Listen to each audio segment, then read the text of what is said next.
Hey there, this is AG with another AGIY, hoping to bring you a little inspiration for your own creation.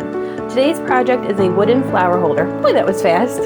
So you're gonna need some sort of wooden base there. I picked that up a while back, and I always say I'm a piece buyer, just you never know when you're gonna need it. Got some bottles, got some flowers, got some twine, and of course we have the zip ties. Zip ties are your friend. And what I did here is I used the slits between the different pieces of wood there to attach these. I really wasn't sure how I was going to do it at the beginning, and luckily this did work out. I just need to make sure it's pulled nice and tight because those glasses, or the bottles I should say, they were a little heavy, but it did really do the trick there. And then I just grabbed my wire cutters and I cut off the extra pieces.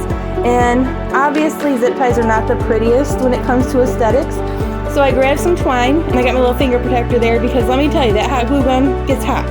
And I covered up the zip ties, so I thought that would be kind of a cute little way, and it kind of works with the twine that was actually already on that piece of wood when I purchased it.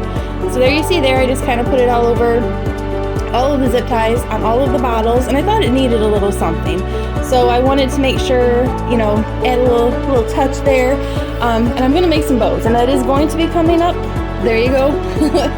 Through the power of video, I got some bows there, and it was really an easy project to do, little final touches there. And then I wanted to go ahead and throw some flowers in.